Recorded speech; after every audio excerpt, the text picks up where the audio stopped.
Hello, everybody. I'm back from PAX. I survived. Here's my PAX. I got this PAX mug. Ooh, ah. My voice is a little bit shot, so apologies in advance for what you're hearing. That's just what happens when you spend a lot of time trying to yell over around lots of noise for a couple of days. And that's not even with me doing anything really specific. I can't even imagine if I had to run a game at PAX what my voice would be like, how I would be able to proceed. So I thought I would split this up into two parts. First part, I'll talk about my PAX experience. If anyone has any questions about PAX, how it worked this year, I know None Nothing posted a comment in my poll thread on the community channel about they wanted to know specifically about COVID protocols at PAX. I will go through that, and then we'll see. I'll try to make sure to save some time. We can go through, take a look. Twilight 2000, thousand. I'll tell you what, this box is super dense, super heavy, lots of good stuff. Hey, Radic, nice to see you in the chat. So let me kind of break this down. This is my first PAX Unplugged, first real gaming convention. I've been to New York Comic Con a few times, but as far as a true gaming convention, this was my first time. So it was the first time of everything. Didn't really know what to expect. Probably, well, I would definitely do things differently the next time. Probably the funniest takeaway is I actually played no games at PAX Unplugged. I watched demos. I went and tried to talk to a bunch of folks. Didn't end up getting into any RPGs, and I'll talk about that in a minute. Didn't play any board games, but I did get to connect with some people, and I thought it was worthwhile. So I'm coming at it from. I have two angles, right? So I got the content creator badge. I think I might have mentioned this a while back that I put in for a media type badge, and they actually accepted me. I think it helped that I'd asked for one at Gen Con, and even though I didn't get to go to Gen Con this past year, I did get the badge. So I feel like that getting the badge at one of these, and maybe Gen Con's probably a good one, I think helps open the door for other people to say, hey, look, this guy is not just some fly by night, blah, blah, blah. Hey, Elfbait, he's actually somebody. So got the media badge. So I was basically going in with kind of two hats. One hat is me just as gamer person, and then me as person industry type person, which sounds weird to me to say, but it's the truth. Industry type person. So trying to balance these two things. I left on Friday. I'm in Brooklyn, New York City. It's in Philadelphia. It's about 2 to 3 hours away, depending on traffic. I actually made fairly good time. None other says, never been to a big con. Non-COVID question. How many RPG sessions could you have played? How long were they? Did you get any idea of the quality of the GM's players? So I think what happened was, okay, so I'll answer that in a minute. No, so first, so I got there. It took me about 2.5 hours to get there, and I probably could have even been a little bit faster. I actually was pretty lucky with the traffic, but I got turned around on the Jersey Turnpike and had to go a couple miles the wrong way before I could get turned around to get back in. And then I had to find parking, and I held off getting gas. And then I was a little bit concerned because I was really low on gas. So I had to kind of do some maneuver. And then you go check in the hotel. So it's probably about 4 o'clock before I'm kind of okay, ready to go. And then you got to go get your badge. Wasn't a long line, wasn't anything to do, but I had to do that. So you had to do a couple things. So you had to get your badge, and you also had to get one of these, which was essentially your vaccination, your proof, so that you'd put this on your wrist, and then once you got it, you showed you're vaccinated. Radek G, it takes a place anywhere. There's so he had asked about Twilight 2000. It takes place in Poland. At least one of the missions, I believe, the starter mission in the old box set was getting, I think, from Poland to West Germany, something like that. But they had all kinds of scenarios. I think there was New York City. You could lots of different things. Hey, fool's foil. Jersey driving is crazy. Those jug handles can be a pain. It's like you're always turning right somehow. Yeah, it was a little confusing. I made it. Actually, coming back was super easy because really from New York to Philly, it's almost a straight shot. You really just kind of get on the turnpike, get from. So for me, I go through Staten Island, basically get on the turnpike. It's just a couple of those curves and some of the exits for the north and south turnpike. Just I got switched around, but other than that, it's just you hit the turnpike and boom, basically takes you 99. I think pretty much all the way to the Pennsylvania Philadelphia borders, and then you're in. So it's 4 o'clock ish. Got my badge, got my COVID wristband. So I was gonna say, you have to show proof of vaccination. They used an app called Clear. I think if I hadn't downloaded the app, you could probably show cards in New York City. So I'm very used to this because New York City's had pretty strict COVID protocols for a while. So everyone's got there's two different apps for New York City. One, if you got your shots in New York State and they could track it, you can kind of auto-magically link it to a profile. And then there's another one for you to insert pictures of your COVID, your vaccination cards. Everybody's got that stuff. You can't eat indoors without it. And I think there's very few things you can do indoors in New York City without having proof of vaccination. So it's something that I'm already geared up for all that. I'm totally used to it.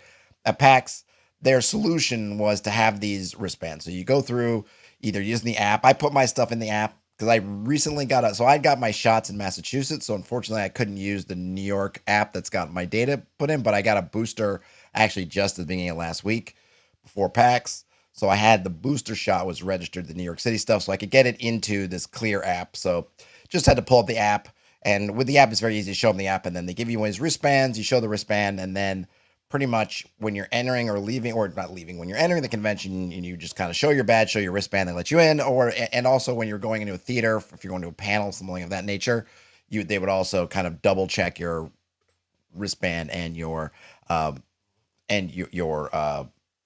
badge, and then everyone's masked up. Masks all required all over the place. I thought everyone was super good. Okay, I didn't see anybody doing the old like I'll just have it below my chin or sort of whatever. Everyone was super on it. I mean, I wasn't stalking out the entrances and exits, but I didn't see anybody making a fuss, and there was constantly a bunches of people coming and going, and everyone just seemed to be like, "Hey, that's the deal. We're going to do it," which was awesome because it kind of wasn't a thing. I didn't see any behavior to indicate people trying to make it into something. It's just, hey, we want to have PAX. This is the kind of things you have to do to have a convention. So let's just do it. And everyone played along, which was awesome. Oh, Brian Smith is a bit on Never Going Home. Trying to read up on it. Pretty tough to track down. Oh, interesting. Well, I'm trying to get the PDF. So I guess I'll get to that in time. But I do want to cover that. I would have put that on the poll today, actually. Only I'm waiting for the PDF so that I could, if we would get to that point of looking at it digitally, I could pull it up. I think it's the newer of their things, but they already have a couple of expansions and stuff for us, so I'm not sure. If I get hold of them, I'll actually ask them about it. It looks amazing from the bits I've seen. So I'm in there, 4 o'clock. I didn't get anything done on the first day. The expo, so they have the sort of big hall up. So there's kind of 3 levels. The lower level had meeting rooms and a smaller kind of theater or panel room. I think there might have been multiple panel rooms, but just what I guess PAX, the organizers, had switched out. And that's where all the role-playing games were. So you could go down there for Adventures League, free, indie RPGs, some kind of free roaming RPGs. All your RPG stuff was in that lower level with lots of tables set up going. And then they had kind of a smaller theater. First day, I don't know what's going on. I'm just kind of walking around, and I'm like, wow, it's all kind of new to me. I've been to the Comic-Con, so I have some idea what it's about, but still, it was all like, wow, this is just kind of cool. And by the time I kind of walked around everything, got your footing, Expo Hall's closing at 6. I'm starting to get hungry. I hadn't eaten lunch because I kind of tried to wrap up all my work stuff and then hurriedly pack all my stuff into bags, and then jump in the car and try to get down there to beat sort of evening, afternoon rush hour kind of thing. So hungry and doing whatever. So the bottom floor is the role-playing stuff and that, and I kind of walked around there a little bit. Then the middle floor, I guess maybe the upper floor I guess the middle floor had kind of the main expo hall where you could go in. It was just a huge, just giant room, and they had cordoned off they didn't use the whole thing, so maybe a quarter of it or maybe a fifth of it was unused, just cordoned off, or they put kind of standy things kind of there to try to folding, like those, I forget, whatever, folding kind of walls just to kind of block it off. And They had a huge amount of area with all the exhibitors, and then they even though it was the same giant room, they kind of called it like B, A, B, and C. And then down the line, they had all the vendors. Then they had, if you wanted to try to play kind of super new games, and I think they also had games that were kind of from 2020 and 2021 because I think they were trying to recognize, hey, COVID kind of killed a lot of games coming out and getting exposure, so we're going to kind of put some spotlight, shine a light back on them somewhat. And then you had kind of a magic area and then sort of open kind of board gaming to the end of the hall. Now, 6 p.m., all the exhibitors shut down. One of the things I didn't do, which I should have, and I put a post about this, is this mug. Very cool. There's a vendor. They do soft drinks. I guess they make their own soft drinks, and I'll just shine that again. PAX Unplugged. Then it's got their name, which I think is, Wild Bill's Craft Beverages. You buy the mug, and they had a few different kinds. I kind of got the simpler one. And the day that you buy the mug, you get free refills. You might have to stand in line, but you get free refills. And they had root beer and cream soda and some other things. Me and my hyper intelligence, I said, why don't I get it on Saturday morning? So that way, if I'm going to get free refills, I'll get free refills all day.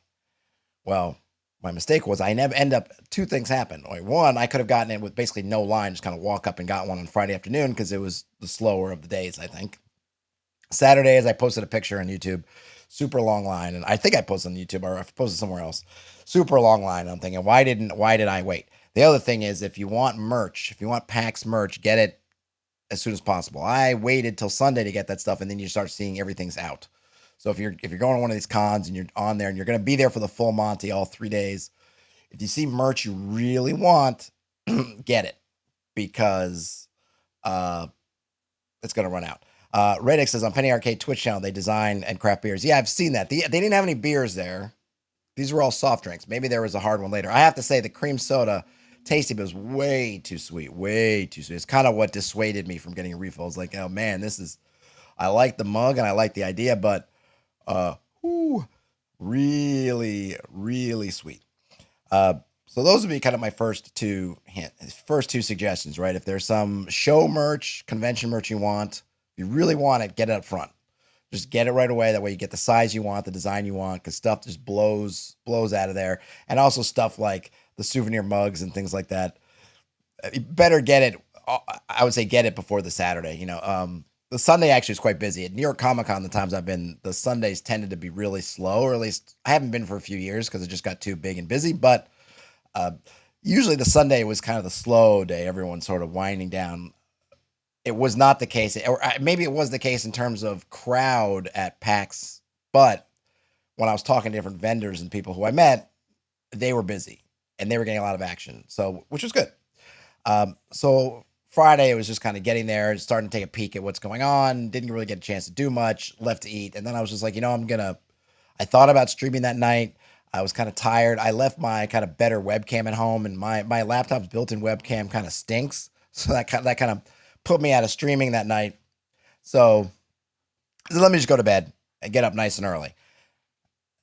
Now, PAX, I don't know if particular role-playing game DMs or companies who are running games for their products, if they had online forums where you could pre-register to play at their tables. They probably did. If PAX had some kind of unified sign-up, I couldn't find it. What you had to do, it seemed like, was go and basically wait in a lineup to get into games. So I get up on Saturday morning and thinking, okay, it's like 9 a.m. or so. I'm like, this, I should be able to good, right? I'm going to go down there and I'm going to determine I'm going to get in the game.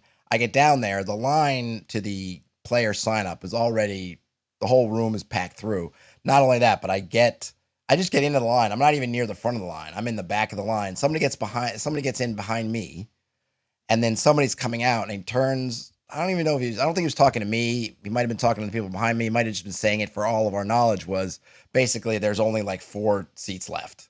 Everything is gone. And it's just, it's 9 a.m. And I thought, man. And then someone else said something like, people were camped out super early. Hey, Don. So kind of a bummer. And now this is a situation where I think if you were dead set on playing games, I'm sure you could have hung around the free play room and kept swinging back to that DM that they say kind of the sign up player sign up slash GM kind of recruitment room. And I think I posted that picture where they had signs up saying DMs, if you want to DM a game, please come. We need DMs. Uh, hey Don, thanks. I did survive. My vocal cords are potentially mortally wounded, but I did survive. So I could have probably hung around there. But the problem is I have these two goals. I'm trying to connect with other creators I know that are bouncing around there, maybe trying to talk to some designers and publishers and things like that. So I don't want to sit and just wait and hope I can get in a game and then I turn around and 4 hours have passed. Someone asked what the game setup was, so I did end up on well, I guess I'll get to Sunday when I get there. It seems like the game sessions were more or less 4 hours, I think. Though I think people could run shorter ones. You could probably run something 2 hours, but I think kind of your slot was generally a 4 hour slot. So a fairly good time commitment once you get in a game. So then imagine if you're waiting there for a couple of hours and you don't feel like you can leave because you're trying to see if a new games pop up or openings pop up. So you're kind of hanging around the room. And then once you get in that single game, you're in for 4 hours, more or less. It's a big commitment. And I wasn't really ready to make that commitment because I kind of wanted to, I wanted to be kind of free to walk around, maybe run into people, do some things. Excuse me. So I walked around, found the Inkwell idea folks at their booth. I had, he'd sent me those scenario cards that I covered on the channel a while back, and he had said he was going to be at PAX, and I told him, "Oh, I'm going to be at PAX. Let me come say hi." So I went and said hi to them. They were kind of busy, and I always feel bad if I'm coming to talk to someone. So there's a couple of things here I guess I could get into. I don't want to get. It's kind of maybe it'll be interesting to you, maybe it won't. You guys tell me in the chat if this is totally boring you or if it's interesting. As a industry creator type, I probably suffer for a bit of imposter syndrome, right? Where I kind of feel like I'm not, or I question myself. Am I worthy to go up and talk to somebody and it's worthy their time to talk to me, either kind of on the record, off the record, uh, just kind of chat about stuff. I'm in a weird spot, right? You guys are an audience, I love you guys, but it's not. I don't feel like I'm somebody. I don't know, Dungeon Dudes or somebody who's got like a hundreds of thousands of subscribers or something where I can just, I can just drop my card down like it's Mjolnir and just say, "Here I am, feed me." I'm very much like, hey, I trying to kind of got to talk myself up a little bit. I got to talk myself up to myself to kind of feel comfortable. And so if I see that there people have customers and things around, I don't want to bother them. I mean, I just think that's just bad form because they're there to connect with customers first and foremost, sell product, which I totally kept behind. So going around and I'm seeing people like, "Oh, I'd like to talk to them. I'd like to talk to them." But I could never kind of find that moment. And part of that was just, hey, Saturday's busy. And that if I'd gotten there earlier on Friday, I might have been able to do some of the stuff on Friday. Though I don't know if I was in the right mental space on Friday, just as far as getting myself kind of worked up to having to do that kind of salesmanship. Because a lot of, I mean, they're open to it. They're there to talk to people. It's not like I'm selling vacuums in the 1950s where I'm going door to door and knock on someone's door and who knows if they're going to have a shotgun, or not. But still, it's just, it's me, right? It's that's part of that. It's me. Like, oh, I gotta steel myself up. You got to be ready for people to say like, not interested, or I don't know, I don't care, whatever, right? So that took some doing. But I was going around. I was, oh, hey, Don says, appreciate the kind words, Don.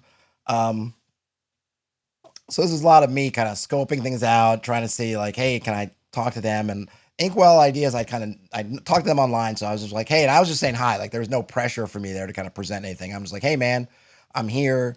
I just want to come and say hi. I'll probably come in and check up later. You guys got people going on, great. But other people, I'm kind of like, all right, I gotta sort of, you know, figure out how I'm gonna do this, both just internally and in for my mental picture, and then outside. Brian Smith says conferences are always big. Ask if you're not that kind of social person. It takes a lot of energy. It does. It takes a lot of energy. So Saturday, I didn't really do too. Ultimately in terms of things I actually did, I walked around a lot. I observed a lot. I was picking out. Okay, these guys would be great to talk to. It'd be nice to talk to them about this. Okay, this is great. But I didn't do a whole lot, and that part of it was just my reservation internally. And then Saturday was very busy too. So part of it is just things are just super busy. But I had some kind of good luck So I hadn't eaten lunch. I was staying at this hotel that's right across the street from the convention center. It was like a home too. I wouldn't say it was a great experience necessarily. They were like, oh, we've got complimentary breakfast, and I'm like, all right. I usually at home I skip breakfast, but when I'm traveling, a lot of times I'll eat breakfast. So I'm like, great, continental breakfast. It was horrible. I think I had oatmeal on Saturday morning, and it was just like the mushiest mush. It was like there was no, you couldn't pick out a particular grain of oatmeal. It was just one big, just mass. It was like, I imagine what like eating, not, I was gonna say eating like a gelatinous cube, but that would be more like Jello. Like I'm not even sure what kind of slime. It wasn't even gritty. Even if it was gritty, it would have been an improvement just because like there's some kind of texture. This was just like I don't even. I, all I can say is it's like the mushiest mush that's ever been mushed. But the benefit is it was right across the street. So no having to worry about, oh, I gotta stay, and then if I want to go back to the hotel for a little bit, I gotta drive away. Right, with this 2% oat, 98% meal. Yeah, yeah, it might have been like 100% just meal. Um, but it was right there. So I get out of the convention. I'm not necessarily feeling that great because I kind of felt like a little bit about Saturday, like, well, I kind of wasted a day. I watched some people play and I watched a lot of demos and that was kind of fun, but I didn't talk to anybody really. I didn't really do anything. And I kind of thought, man, Saturday, and I was a little bit bummed out, and I was tired, and it's and the exhibition floor closes at 6, but game stuff is still going on. But I'm kind of drained out. I've been walking on my feet for 8 or 9 hours, basically, just moving around, you know. Um, yeah, mountains of cocaine. That would have been me in the 70s or 80s, probably trying to see how much cocaine I could do and stay coherent, try to get through there. So there was a Maggiano's Italian grill around the corner from the hotel. I hadn't been there in ages. Like when I lived in Houston, I used to in Texas. There used to be one right near my apartment. So I said I didn't eat lunch. I didn't buy anything. So you know what? In a sense, I could use my daily food allotment. I'll go to Maggiano's. I'll get something kind of nice or a little bit nicer. Not even that's not like it's super pricey or anything, but it was like, yeah, I ate Friday night. I had a Wawa sandwich and fry and chips, which actually was the Wawa sandwiches are surprisingly good. My sister used to work for Wawa when she lived in Pennsylvania ages and ages ago, so I was kind of aware of them. That's sneaky good stuff in the Wawa, and there was one that wasn't too far away. Which is nice because it gives you kind of that. Sometimes you're in a convention. I think about Midtown Manhattan, and there's so much overpriced kind of blech up there. And then you find like, oh, there's a bodega, oh, there's just a deli. Wawa kind of hits all those bases. But anyway, I said, I'll go to Maggiano's and I'll have something kind of nicer. I'm in the line and the place is packed.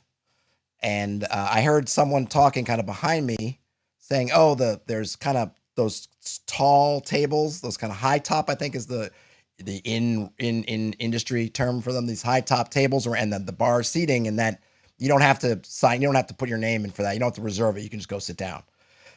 So he says that. I hear it behind me. I go, okay, sorry. I go, oh, there's a two top table over there, which is perfect. I'm by myself. I'm also one of those people that I feel a little bit bad. I don't want to take someone's four top when I'm by myself because then I'll just feel like I got to rush or something. But this other person snaked out and got it for me before me, and I thought, darn it. So I put my name in with the hostess, and there was table, another tabletop, four top that's open. So I didn't want to take the four top. But I saw there was one other single guy eating sitting at a four top. So then I'm going to take it. I'm going to take it, and I'll just deal with it. So I sit down, and it turns out it's the Inkwell Ideas guys that had taken that two top. So they kind of wave at me. I wave at them. I was like, well, that's kind of funny. But then Joe, who was one of the Inkwell guys, the guy I usually talk to, kind of walked over and said, hey, do you want to, can we sit with you, or would you rather kind of be by yourself? And I was like, no, man, come, please sit with me. I'd been in my own brain, in my own space for a day and a half. So I was like, please come sit with me. Let us dine together, let us eat. And so I had dinner with them, and it was really nice. I forget the other gentleman's name, who's one of their main. I should probably look up his name because he was one of the main illustrators on all this stuff, on all their cartography and things. Both super nice guys. And that I kind of turned my Saturday around. So I did buy these from them on Sunday. I got two of them. I'll just kind of jump ahead to some of the swag. So we got ooh, their cards. I like the dice a lot, but I think it's a little bit. I kind of like having them a little bit bigger at this point. They're dry erasable. Brian, I just saw the comment out. Brian Smith, greetings from Michigan, where our gas stations are filled with short run Mountain Dew flavors and fried cheese globs. Hey, I'm down with fried cheese globs. Yeah, they're dry erase. You get them. But we just kind of talked about all kinds of stuff. I kind of picked their mind a little bit on, I guess you guys can't. Let's see, like, woo. So dry erase, a little bit bigger. Whoops. I don't know if they're the same design, but they're kind of double sided. Really nice. Got those on Sunday. But they were nice enough to sit down with me and have dinner, and it was great just talking about all kinds of stuff. And then Joe, kind man that he was, expensed the dinner. He said, "Oh, I'll talk to the boss and I'll expense it out." So I got I got a free meal out of it. And Joe, thank you so much. It was an awesome dinner and a super nice gesture that you didn't have to do, both just sitting down with me and then using your powers of the expense account to buy a poor streamer down on his luck a meal. Well, I'm not a case say I'm really down on my luck, but so it kind of turned my Saturday around. So I thought when I got back to the room and I called up, talked to my daughter, talked to my wife, and I was like, hey, I kind of felt sort of like it was kind of a day that would go down in infamy. As boy, I had this day at the con and I blew it. To hey, at least I was able to kind of meet those guys and talk to them and sort of make a better connection with them, and sort of they know me now, I know them now, and just have a really nice interaction with people, because I went by myself, so I didn't know anybody, wasn't meeting anybody. Yep, Joe kept me fed. It was just very nice, and I think that was kind of one of my takeaways is just how nice people were and receptive. To me, which I'll get into as I get into kind of day 3. So day 2 being I'm kind of in stealth mode, if you will. But I got to talk to those guys in Equal Ideas, like I said, a lot. Yeah, I mean, Terrence says you need to be pushy like me. Yeah, I need to get better at being pushy on these things. I do. But what happened was so Sunday I get up and I'm a little bit like, you know what? I'm not going to do the role playing game thing. I'm just going to give that up as a lost cause, because I kind of think, I'm like, we got from dinner. I am super tired. I've been walking around all day long, and I just think to myself, you know what? I'm not getting up at the crack of whatever to try to get in that role playing game line. The other thing that happened I didn't mention is that the Adventures League stuff was just booked solid. It had like lines for ages, and I think they opened up that later in the afternoon, evening. But it was one of those situations again where you had to kind of be there and really invest in doing that. I did see a couple of panels I think they were both on Saturday. The first one was on Frosthaven. I don't know where's my figurine? Is it handy? I know very little about Gloomhaven. I played it once. It was okay. I enjoyed it, but I kind of just wanted to do something. So I'm like, I'll go to the Frosthaven Q&A that they had. And I was just tweeting it. If you follow me on Twitter, you probably saw I was doing all these kind of Frosthaven tweets. But at the end of it, I guess they decided that so Gloomhaven they don't use minis. I guess infamously, if you're a Gloomhaven fan, they use standees. But they finally announced that they're coming out with miniatures, and they gave away miniatures to everybody attending. I don't know if I can get it. Can I get you to focus? Oh, focus there. Maybe that's as big as I can do. I'll take some nicer pictures. There we go. So that was cool. Totally unknown. I'll just use it. It'll just be kind of an heirloom of my people. I don't have Gloomhaven. I wasn't really planning to get Frosthaven. Oh, who knows? You never know. But people enjoyed it. Something to do. The second one I was more interested in was a panel on decolonizing role-playing games, talking to kind of basically people of color, creators, about how they feel about role-playing games and what they're trying to do to sort of change role-playing games, and kind of what you can do, or at least think about in terms of approaching role-playing games and trying to avoid the kind of colonizing, sort of racist sort of stereotypes that come out.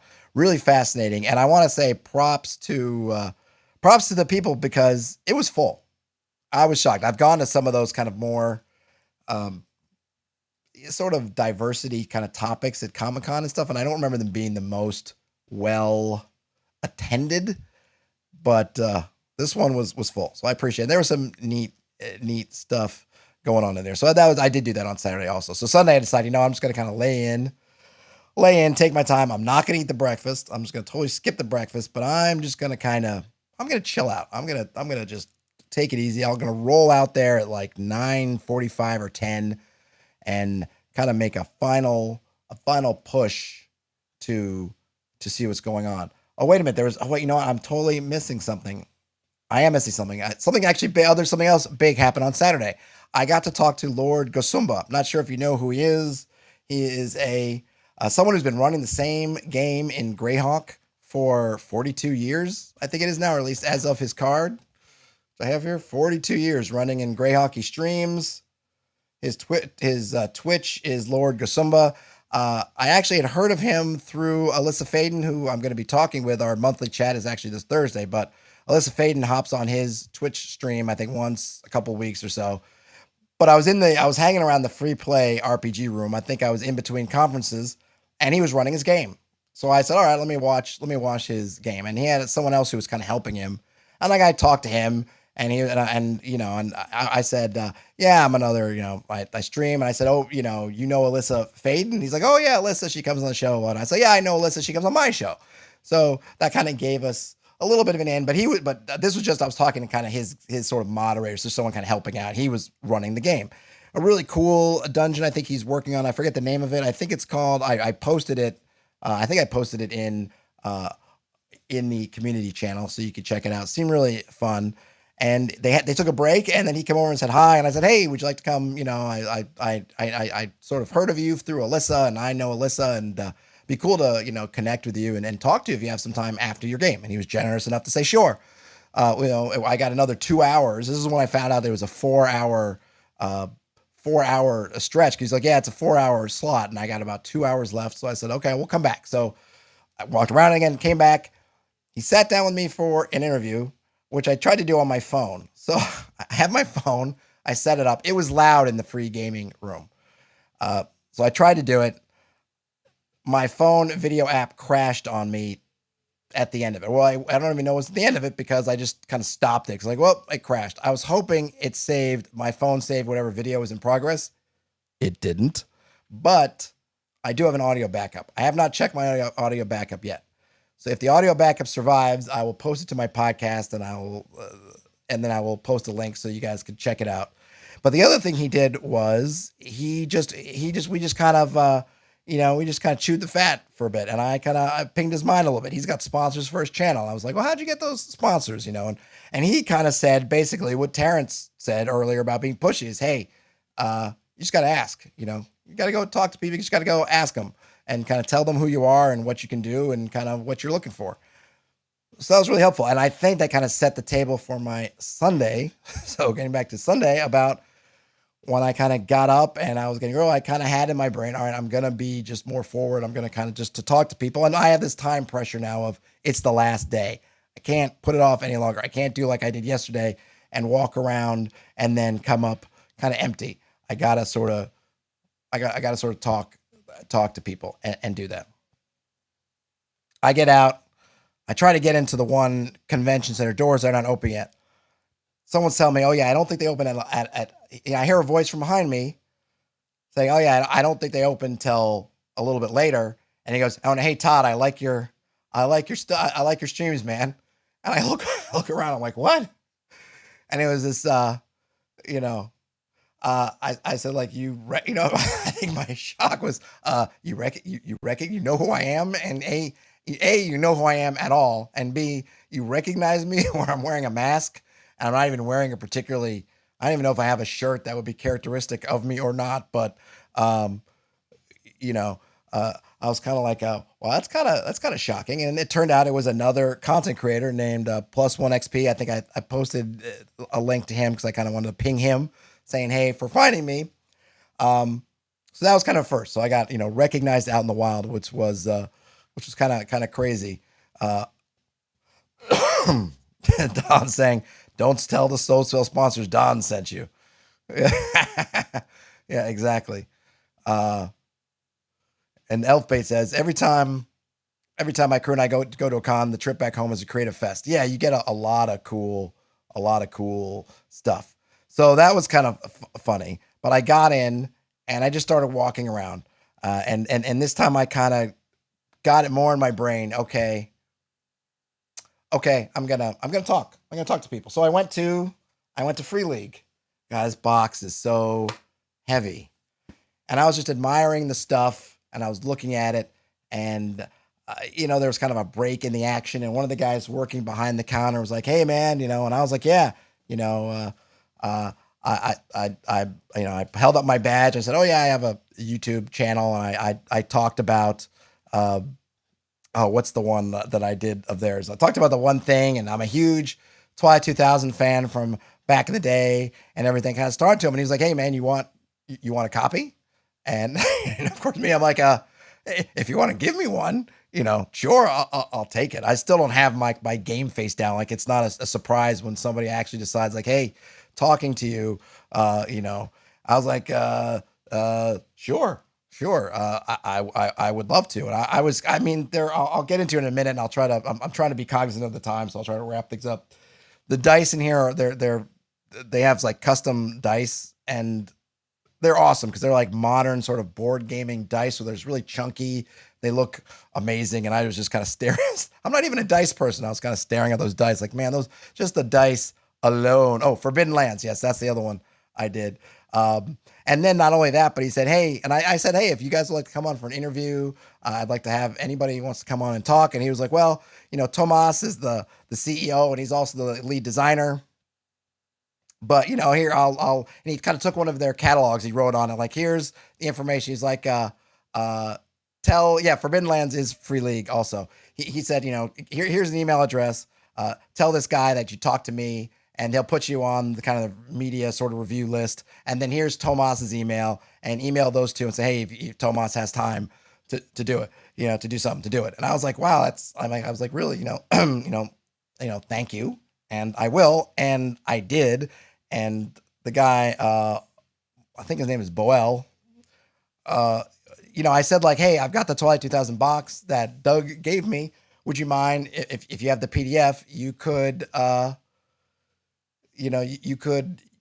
you could send me the PDF for Twilight 2000 just so that when I'm looking at it, I can put the stuff up on the screen. He sent me the drive-through RPG of like all their books. Like Forbidden Lands I already had, but like Aliens and Symbaorum, which was on my list, but I didn't have. Mork Borg, I have the physical book. I didn't have the PDFs, like all the books. And it was like not asked for. I didn't like put some kind of like side plea of like, oh, if you'd like to send me anything else. I was like, yeah, if you could just send me the Twilight 2000 one, that's awesome. And then I got a separate email from Tomas saying like, oh yeah, an interview. Like, when would you like to do it? Or could wait till after the holidays or whatever. But like totally on board for talking to me. And I couldn't really ask for a nicer experience because I didn't. And the thing is with those guys, like I didn't have to like super sell myself. I said, this is what I do. I've talked about Forbidden Lands. I'd love to talk to you guys about this. I'd love to see something if you'd like to for review, but I didn't have to throw out like, here's my last 5 tax returns and here's all my traffic numbers. They were just like, here, yeah, sure. Email us, talk to us. And that was super sweet. Before that, actually, I'd gone and I think they're in another room. I got to the Wet Ink Games one. I started talking to them too. I'd been by there a couple of times looking at that. I forget the name of it. The one that's about a kind of apocalypse at the fall of Rome. And it really just, I heard the description and I was like, oh, I got to try this. So I was just coming back to buy. I literally was there to buy the book. It's one of the few things that I bought. I said, so I go up and I got to give the guy, it was really the first time I'd given the spiel. I said, yeah, I do this and that. And I was really interested in this, ancient Rome book. And he was like, do you want it? And I said I was going to buy it. And he said, well, I don't want to stop you from giving us money, but he said, well, if you're gonna buy that one, then here, I'll give you this one. And then he gave me the World War Weird one, which has been referenced upwards in the chat. He's like, here, take this one. And I mentioned to him, it's like, I Kickstarter, I laid back to actually Into the Word and Wild, and the illustrator had been there yesterday, in and out, signing up, signing people's books. And I said, look, I just got the quartermaster or whatever, the shipping, saying it's shipping, but I would have skipped it if I knew I could have come here, picked up the book and gotten it signed. But he took out these prints. He said, oh yeah, he's been signing these prints for Kickstarter backers who weren't able to get the book. So he gave me some of those. So those, anybody's, but then he's like, oh, and here are these other art prints from the Rome art prints that are signed by that illustrator. Here, have a couple of those. I was like, oh my gosh. You know, super, generous. So I got those to look forward to, and I would have put those two books as far as possibilities for today. However, I wanted to wait to get the PDF. So I'm still emailing them to see if I can get PDFs of them, just so I have something to do. I scored a couple other things. I'll probably pull them out. There was one interesting game. It kind of reminded me a little bit of Gloomhaven / 4th edition. I don't have the book right here next to me, but it has like a way of kind of doing GM-less play, which I thought was interesting. The combat was kind of cool. You had different powers, and it had little cards for the enemies, and it gave you could run them with a GM, or you could run it using kind of a hex flower system for determining where enemies go and what they do. And one of the guys ran me through the demo, and and then I just kind of gave my spiel, and the guy was nice enough to hand me one of the books, and actually gave me another card game that my daughter yoinked out of my hands as soon as I came home. So I got some good stuff to cover, and I'll hopefully have a lot of interviews with these folks. I really tried to put even people who, I said, because I was always like, listen, if you would like to give me something to review, I'm happy to take it.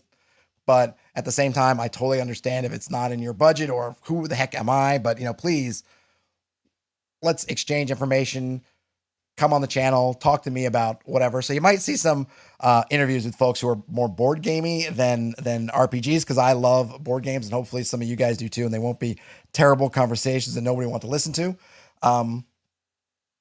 So hopefully I'll get a bunch of those people to respond and do that, because it was really good. So, and that's kind of and then I ended up hanging out a bit with Plus One EXP, who knows a bunch of people, talked to some really interesting people. I didn't get to exchange information with them. And one thing I realized is I thought I'd read articles, everything, business cards are dead. Business cards are not dead, ladies and gentlemen. If you're going to one of these places in some kind of, like me, pseudo professional capacity, bring business cards. Because how many times I walked up to people, talking to people, and they're like, oh, give me your card. And I'm like, I don't have a card. So we had to try to do some like social media hula hoops of, oh, follow me on Twitter, and that's me, and then you could follow me, or do that. Like, bring business cards. Yes, they might be outdated for just day-to-day use where you live, but when you're going to one of these things, being able to hand over your card and just say, here's me, here's all my information, all that stuff, kind of what I do. I mean, I need it. Like, if I go to one of these cons anytime soon, I'll make sure to go to some kind of printer first, get cards made. So I finished up hanging out with Plus One EXP, talking some really interesting RPG stuff with some designer. One lady was a designer. I forget the name of her game, because I'd love to pimp it, because I didn't play it or anything, but just she had some really fascinating ideas. Not really OSR. She's much more doing other things that maybe a lot of folks who watch me wouldn't necessarily be interested in, but I'm interested in kind of all, even though OSR is kind of, it's my core, that's where my heart lays. I'm really interested in everything. And she had some really great ideas, and talking to them was really interesting. I'll have to try to see if I can get a hold of some of them. It'd be nice to have some interviews or talk to them in some capacity, so that, you can get some of those ideas, because really, really cool stuff. Hey, Don, feel free to hang out with me at the con. I'm not sure I get all the good stuff, but I'm trying to toe the line between, look, I'm not trying to be some kind of scofflaw, just trying to get freebies, right? But at the same time, I'm also trying to be disciplined in that, look, if I'm going to make a run at this, is doing it in some kind of way. I can't just be buying everything, right? Oh, and thanks to folks who, if you use any of the drive-through links, or if you're a patron or something, like, obviously all that stuff helps me get me to the cons, but it's a significant outlay of my money just to get there. I got the badge. I didn't have to pay money for the badge. That's fine. But I had to pay money for 3 nights hotel, which isn't cheap. Food, not cheap. Gas, not cheap. Tolls, not cheap. So I'm really trying to not just buy everything. And if I'm going to sell myself as somebody who can go to a publisher and say, listen, let's make some kind of arrangement. If it's just in kind, or I can say, look, I want to cover this for the channel. I want to do that. If as a way of remunerations, you can give me the material so I can do that. And therefore you get the publicity of doing that. Let's do that. So I trying to be more, just to be more disciplined, not just be like, oh, well, okay, I'll just buy everything under the sun. Otherwise, I spent so much money just on equipment and everything and all this other stuff. Like, I got to start being a little bit smart and say, okay, I got to try to pace myself. And once I can feel like people see that, hey, having me talk about this stuff is value for me, value for you guys, because you guys get to see it, and value for them, that they get people to look at their product, that it's something that I won't feel bad kind of asking for it, and they won't feel bad giving it to me. And I can, hopefully put my costs and expenses sort of in check. Yeah, Andy Duvall says, hey, mentions Vistaprint. Absolutely. A lot of people were saying, yeah, go to Vistaprint. I definitely will. I just, something I didn't think about. And then suddenly on Sunday, I'm like, yeah, I really needed cards. So let's get down to, that was pretty much it. After hanging out with Plus One XP, it's around 4 o'clock. I was just kind of I was burnt. My voice is worse than it is right now. I wanted to get home kind of around dinner time, so I had some time with my family. Didn't want to drive in at the dead of night. In fact, that one designer, she has a game she's beta testing, and asked me if I wanted to sit in and play her demo. And I really wanted to. It was really interesting, totally different kind of story game where you're in sort of a magical bed and breakfast. It's kind of Studio Ghibli vibes, slice of life, really different than the stuff that I usually play. And I really wanted to do it. But I asked her kind of, well, how long was it? And it was going to be, well, it shouldn't go more than 2 hours. And I was looking at my watch. I'm like, or my phone rather. And so, then the earliest I would get out is 6. And then I was like, I can't do it. I want to do it, but I'm going to try to be smart, get out of Dodge before the going gets too rough. I would have had to move my car and do stuff, because I'd paid up for a slot in the garage, which also cost a bunch of money, and it was out at about 4. So I'll try to get that. Yeah, Elfbase says Ghibli is an underused theme for games. Absolutely. I'll try to see if I can talk to her. I don't know. A lot of people might just be like, what the heck is this doing on your channel? I thought you were hex crawls and OSR stuff. But I think it's fascinating. I think there's oftentimes can be stuff that you can use in those games, even if the overall type of game isn't your cup of tea necessarily. And I think it's just nice to get exposure. And, frankly, at the end of the day, is what makes this channel go. When people say, hey, Todd, I love your channel because you're excited and you seem to be into it, and you talk about things that you like, it's the fact that I'm talking about things that I'm interested in. So part of that means that maybe there will be some times where I will go off the beaten path of OSR and really check out some kind of different types of games. We'll see. Elfbase says, I've been trying to develop an RPG campaign using Steam, but it's tricky. Yeah, I think it's definitely tricky. I think it may be one that you really need to look at specific mechanics and really design the mechanics around getting the kind of game that you want, that kind of vibe. So here's the box for Twilight 2000. The only thing I've seen the insides because they had it all out at the con, so you could kind of see the wares. They had box sets for a few of the games. These boxes seem really high quality, and I feel like there's going to be a lot of superlatives. They did give this to me. They didn't ask me to pump up. I'm not beholden to them for my point of view, but I just can't help stating it is a very thick, nice, solid box, and there's so much stuff in here. I should put it on a scale. Because it really is heavy. I mean, it's no joke. I'm struggling to keep it up in my hand. It's got so much stuff in it. So in the box, silica gel. Don't eat it. Don't mistake it for salt or a pepper or maybe a little sugar packet. Put it away. Get rid of it. Got some encounter cards. I'll save this kind of stuff for the end. We can, if people want to see the stuff, I'll go through it. But we got some cards, catalog. Oh, the dice. Oh, I could spend so much time on these dice. I am not a dice person. Okay, I don't have tons of dice. There were lots of dice vendors. I was super tempted. I was super tempted to try to get people to give me some dice because I'm looking at $40, $50 plus dollars worth of dice. I'm like, they're amazing, but I just can't see it. I didn't do it. But I mean, one thing that's happened with modern board games is they've really nailed down how to make, if you want to spend the money, to make really nice oops, chunky dice. Look at the dice with explosions, and they're using the kind of military font. And they got these all custom. Whoops, I don't know. Keep doing that. Custom dice. And we got, looks like a bunch of D6s. 2, 4, 6, 8 D6s. We got a D8. D8. Looks like a D, what is this, a D10? No, or what is this one, a D12? They don't have, I think some of them don't have all the numbers on them. Or no, here's the D12. Right, there's the D12. Sorry, I'm not showing these very well. But man, just, you hear that? Oh, oh yeah. I mean, these are some nice dice. Elfie says, I'm always amused by ration. Oops, I just dropped the die in my lap. Always amused by ration packs with those silica packets in them. I wonder how many times those have been confused for salt.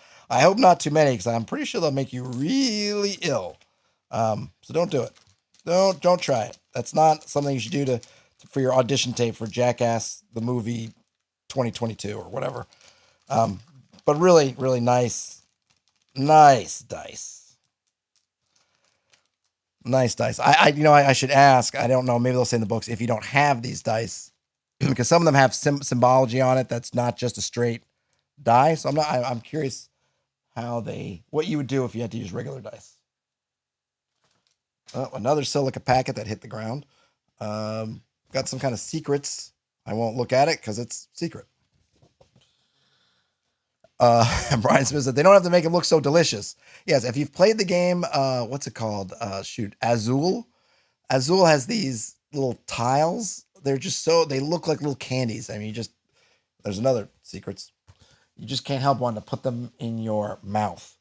Oh, this is really cool. So they have these battle maps, hex-based battle maps.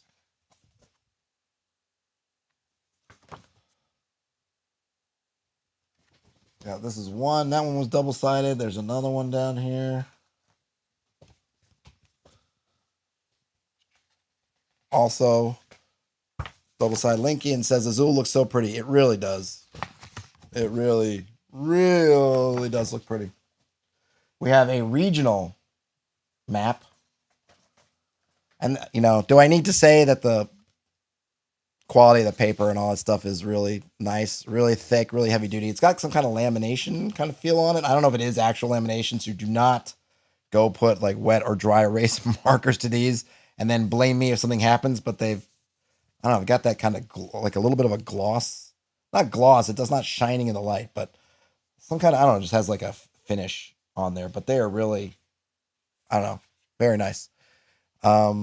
Linking, where are the maps from? So we're looking at the Twilight 2000 box set. Are you asking that, or what actual area they're showing? I think this is showing. This looks like this is Poland or some segment of Poland.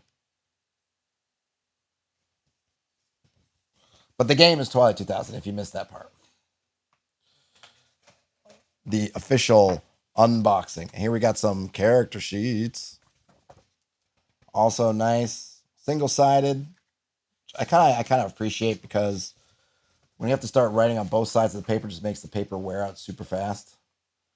It's like we've got some more battle maps. These are I don't know if these are kind of card stock, but more battle maps. More battle maps. Another 2 in here. More battle maps. Can I pull these out at once? Hold on a minute.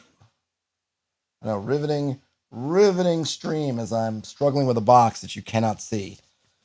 But I don't know how many battle maps I've pulled out so far, but I just kind of got to flip this. Can I flip you out a bit? All right, I'm just going to do this. All right, so then another battle map. 2 more. I'm sorry, 2 more. And again, I'm not up on my board game. If you do something like watch something like the Dice Tower, they'll tell you, oh, the quality of the cards are this, that, and the other. I don't know. Seems like card stock is definitely a thicker stock. And is this not like I just think this is an awesome touch. War game style chits for using on the board. I mean, come on. How can you not like that? And then we get the two manuals. Player manual. Whoops, shaking my table. Player manual and the referee manual. Brian Smith says, or for like, well, let me hit Elfbait first. Brian Smith says Mythic Poland, Polandia, maybe. Elfbait says the last Twilight 2000 character I played was a British tanker who somehow ended up holding onto his tank, but he had no crew and none of the other players had the right skills. Yeah, it's kind of like where you end up with a bunch of ammo for guns that you don't have because you're just picking up all the ammo you can and you're trying to scrounge up which ammo fits with which gun. Good times. Brian Smith says something about having all the material fit inside one box is so satisfying as opposed to the infinite digital sprawl of D&D Beyond. Yes. And then Don says, absolutely. And then Don says, those chits take me back to the battle system. Absolutely. So one thing that they told me is really cool art in the book, that this art was actually taken, I think they said from Swedish. I know that Free League or Fria Liga, I think is the original Swedish name, their non-translated name.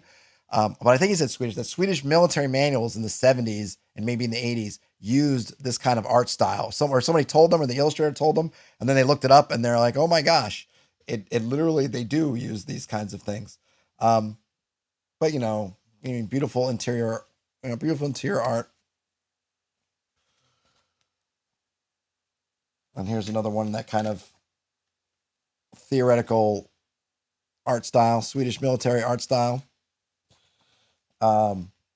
It's just really pretty. Again, great paper, has a little bit of a gloss to it, which sometimes I don't love the gloss because when you are, depending on where you're playing, if you have one of those bright lights, you kind of got to maneuver the page around so you don't get the shine in your eye. But it's beautiful, nice, thick. Everything fits in the box. Yeah, Lincoln says, nothing. Sorry, says that. Love the explosion on that. Yeah, and I think it shows up, or there's a different explosion in the actual manual. But yeah, it's really, really nice. And then Alfbase says, we would roll the tank on the hills over villages and extort them. See that tank? Oh, that's brilliant. That is absolutely brilliant. I mean, I played in a so my Twilight 2000 game I played in back in high school. We started off doing the Twilight 2000. I think it was like the Dnieper River. We're trying to make it to the Dnieper River, but we ended up taking it, going from there, and then it got merged together with Marvel, the TSR Marvel Superheroes game. So it had elements of Twilight 2000, Marvel Superheroes, and Escape from New York, because we had I don't know if in Twilight 2000, New York City is also some kind of apocalyptic prison, but that's kind of how we set it up. And we ended up in there. We ended up taking over the Empire State Building or something. And I mean, all kinds of crazy adventures. Then we had sort of trans-dimensional stuff once the kind of superhero stuff came in.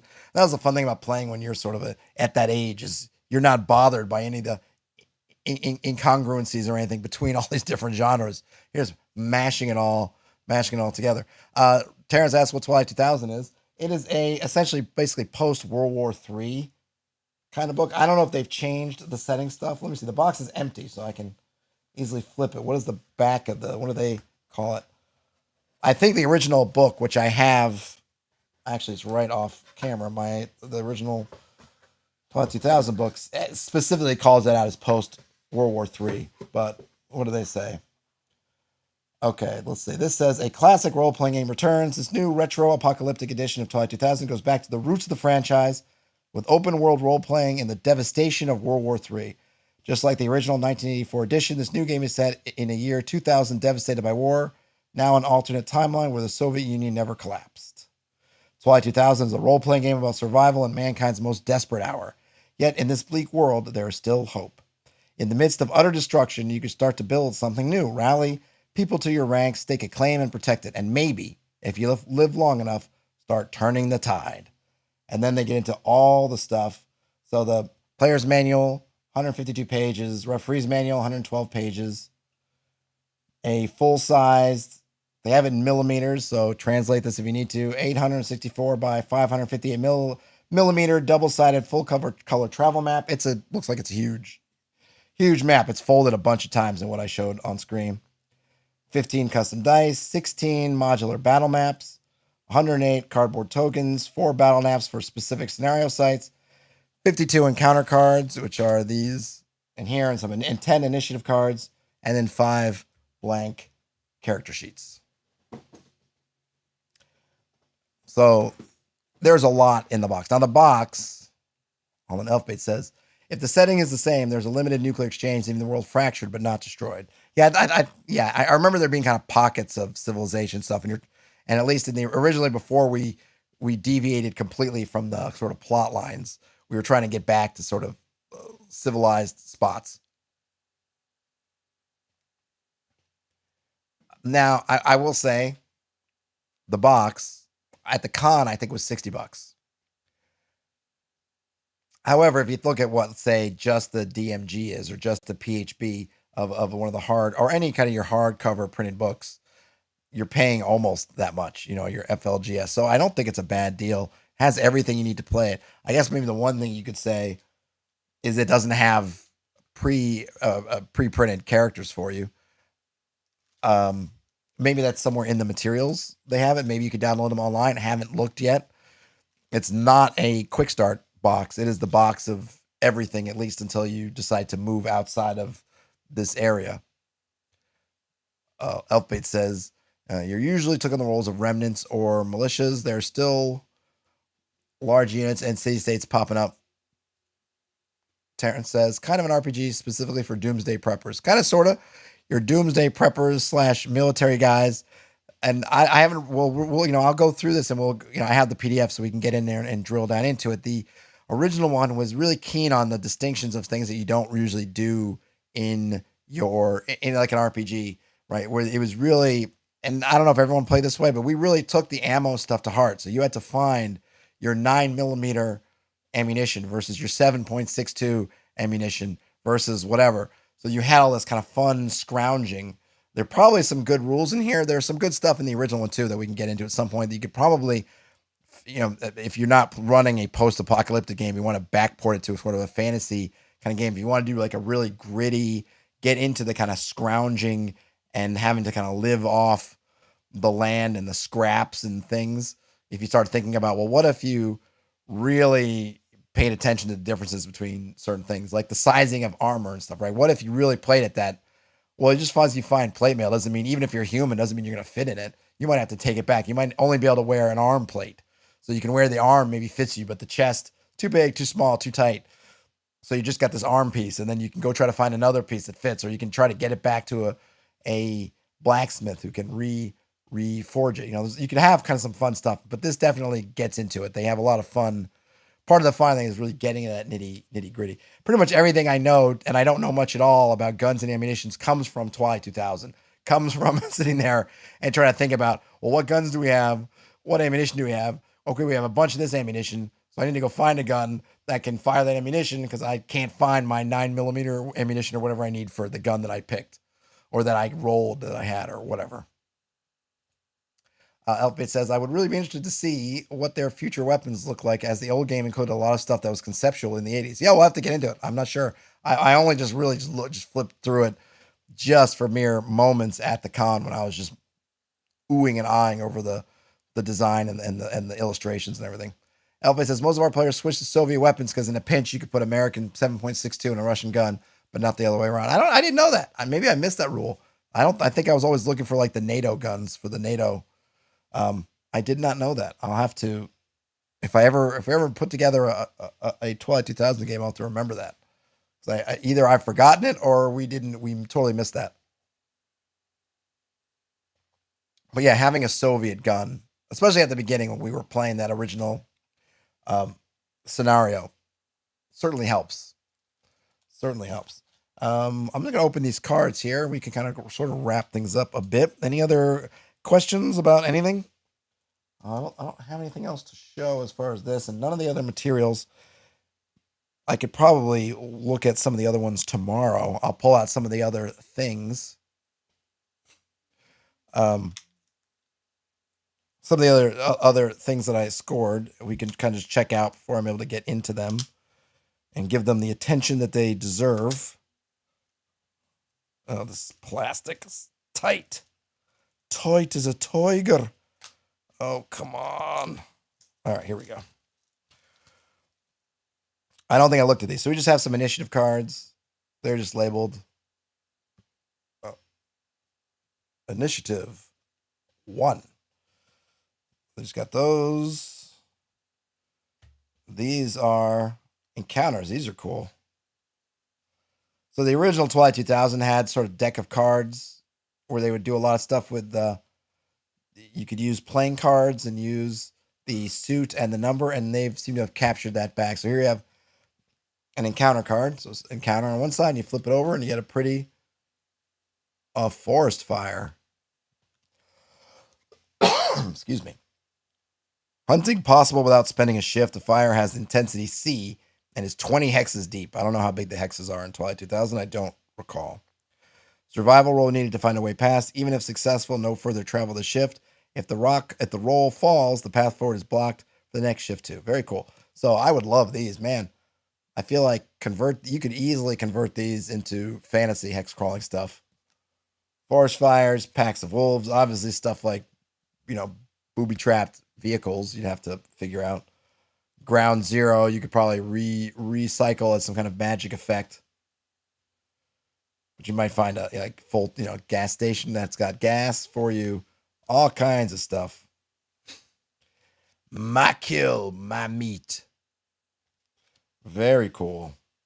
And it's got some things on here. So not only does it have, let's see if I can get this in a way you can see it. You can see it's got some kind of a iconography there. So it's got, this is the Queen of Clubs, and then it's got something, maybe it takes place on the road, maybe it takes place during the day with the sun, and then also the moon at night. Really cool stuff. Really quick iconography that I could see easily. Yeah, see this one, man, I gotta borrow this. I gotta steal this concept. And here the forest fire, it's got the forest icons that would take place in kind of a forest area, so on and so forth. Very, very cool, cool. And there's a whole bunch of those. Booby trap vehicle could be a merchant's cart or caravan. Absolutely. Yep. Totally. And I wonder if having the card designations means that you could use them for not just encounters, but other things. If you needed to quickly flip a card and get a result and you didn't want to carry around an extra deck of cards with you, you could just use that and say, oh, Queen of Diamonds. And even if I'm not referencing drop your weapons, maybe I'm using a chart, I can still use that result. So a little multi-purpose action in there. All right. Well, that was my PAX. At least for the most part. Like I said, I'll bring some of the other stuff out maybe tomorrow. To we can check out.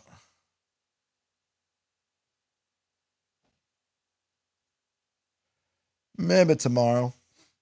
But yeah, that's about it. Any last questions before I wrap it up? Ask me anything. Where's one of those little cards? I'm here. I was at PAX. Ask me anything. Let's see. Brian says, I think Runehammer has an inspiration deck, basically a pack of playing cards tied to random tables. Oh, that's cool. I have to check that out. I think I've meant to check that out before. See, I'm just scrolling through some of the stuff in case I missed anything. Oh, there's so much. So much. Frederick Gorge says, but Polish use 5.56 times 45, same as M4 now. Well, I'll take your word for it, Frederick. I can't recall. But yeah, I always enjoyed there was lots of those different ammo types and trying to figure it out. Who had the best display of the con? Ooh, man. Best display. Who had the best display? There's probably some of the board game. Some of the board gamers had really nice in terms of gosh. And probably one of the board games. I'm trying to think. There were a few that had kind of bigger areas. Like Free League and Wet Ink. They had nice displays, but nothing like, oh my gosh. I have to say though, and nobody had crazy displays. It's I think with the board games, when you go to like when I go to New York Comic Con or when I went and the video games were there, they'd have these massive displays with all kinds of craziness going on. Nobody really had anything big like that. It was really more, you'd have some kind of printed fabric behind with, usually they have multiple games. They might have sort of vertical strips kind of showing part of the game and then their stand up. probably nobody of the role playing games. I think certainly nobody had a display that was really kick butt. One of the ones I didn't get to talk to, but really looked cool, was these. There was these two. I want to say Chinese, but Asian ladies who were demoing this game about dim sum, and it looked really great. And unfortunately, it's in late pledge right now. I wish I have to remember the name. I think I wrote it down somewhere. Um, Looked really cool, and they were always really busy. One of the guys I talked to had really kind of nice displays. Was this game called Faza, which was it's a cooperative game, a little bit like Forbidden Island. If you've played the game Forbidden Island, kind of like that. But and aliens, you're kind of like on an alien planet. Oh no, they're on Earth. They're trying to terraform it to their. They called it Faza form it to their thing. The designer was super cool, local to Philly. A really successful Kickstarter. I mean, people were he was demoing the game, and I was watching him demo it, sale. He's probably gonna. I'm trying to get him on for an interview because he also plays Pathfinder, which might be cool.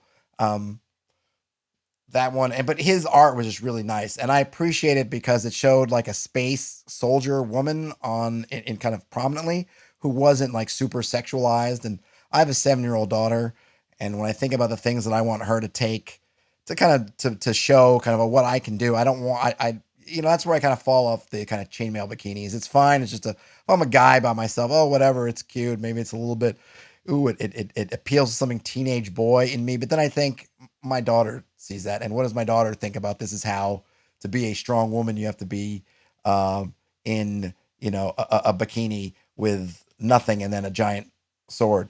Brian Smith. Oh, it's I believe it's is it FAZ. I think it's FAZA. I think might be two Z's. If that doesn't work, try FAZZA. It's probably one of the two. I think it's FAZA. Really fun game. I asked him for a review copy because I would love to try to play it, maybe play it with my daughter, see what she thought of it. But he was just frank with me. He said, I've gone through the Kickstarter, had a bunch of people review it and done all that, so I don't really need to. I said, hey, cool, no problem. I wasn't trying to spend money. It was only $35. I think if you feel like that's good to you, something like Forbidden Island seems up your alley. I think you might like it a lot. Really nice graphical look to it, and like everybody who played it bought it. I didn't get to talk to the Dragon Dice people, but they were right next door, and the lady from the Dragon Dice came and bought one. And she ended up was talking to him and me a little bit about Gen Con because they go to Gen Con every year, and she came over just to buy one on Sunday. So I don't think you would go wrong with it, and I think it would certainly work as a really kind of fun family type game. Tunka Todd asks, as a fellow board gamer, curious which type of board game is your fave? So I can get my wife to play games sometimes, not too much. So I look for games that I can play myself. So I'm kind of big on games that have a solo game. I really liked. I was a big Terraforming Mars fan, and I like that one a lot. They did the card. They've now got that card based one that I like a lot. Ares Expedition. I'm a big. I enjoy that. I like Spirit Island. I think that one's really good. Cascadia. I got recently and I played that with people. I played that by myself. It's got a family mode, so if you have someone like my daughter's 7 and she and I could play the family mode, which just simplifies some of the scoring, and she's definitely into that, and she could do that. Is another good one. I love a lot of kinds of games. Since COVID and a couple things happened, I used to go to some adult gaming nights locally that gave me a lot more exposure to a lot of games around, and I've kind of lost that over the last couple of years because they kind of moved and it wasn't convenient for me to go to anymore, and then kind of COVID hit, so I think that kind of killed it. Anyway, I mean, maybe they're still running it, but just between everything, I wasn't getting over there. I do like some things. Like I really like Pandemic Fall of Rome. I have a lot of fun playing that. I really like that Roman theme. It just appeals to me. Wingspan is great for playing with other people. I think as far as new games, it used to be kind of if I was trying to get new people involved, I would throw out Catan. But now I pretty much go to Wingspan as kind of my, hey, you want to know more about what games can be and kind of how pretty they can be and be fun, but be different than what you may be thinking of when you think of board games. I pretty much go to Wingspan or Azul, which I also like a lot. I haven't played the Azul, the newer ones, like whatever of Sintra. I know they have a couple of different Azules now. I haven't played the other ones, but just Azul Prime, I like a lot, and it can get really cutthroat. It seems kind of friendly, and then it can get mean. Well, we have some neighbors who are big Azul fans too, and boy, that man turns that game into like a really intense brain burner, which I did not expect out of that game when I first played it. But any last call for questions? Brian Smith said, "Oh, I like the style. Going back to Faza, design reminds me of Secret Hitler aesthetic. Yeah, it's a really nice design. I'm going to try to get that designer on. I think he's going to come on at some point, so we'll get to talk about it, kind of how he got there. But it's and he did everything himself. I think pretty much. Obviously, he got somebody to do the illustrations and some of the design stuff. But all did, and then it really seemed like a fun time. So I recommend it thoroughly if you're looking for something, and it's not super expensive. And in the box, it's a nice small box, which when you live in a New York apartment like I do, you really appreciate when you can get a lot out of a small box, and they do a pretty good job getting a lot out of a small box. Role Player is another one that I like. Kind of get some of that D&D itch, create characters. I was kind of really eyeballing that Role Player Adventures, which seems cool, but it's $120 for the kind of the big box, I think, which is kind of the starter box, and then I think they have scenarios or missions or adventures. That big box is a little bit too much for me right now, but maybe after the holidays, maybe later on, I'll see if I can get it, maybe get it used or something, because it looks fun, and I do like the Role Player stuff. All right, guys. Thanks for hanging out. Thanks for dealing with my. I mean, I know I have the voice of angels when everything's clicking, but man, I feel like I'm talking. That the air is coming out, scratching over uh, sandpaper as it's coming out of my mouth. So I appreciate hanging with me and bearing with me. It'll probably take me the whole week to get back to my normal voice and get out of my PAX voice. We'll see. On your way out, if you didn't already, if you give a thumbs up, that'll be awesome. I'll talk to you guys tomorrow. I assume what I'll do tomorrow is maybe I will uh, uh, go through some of the things that I got just you can take a look at them, and then I'll probably dig into doing some Twilight 2000. So we'll get into those PDFs of Twilight 2000 that Free League was kind enough to send me to go along with this box. All right, folks, game on. Talk to you later.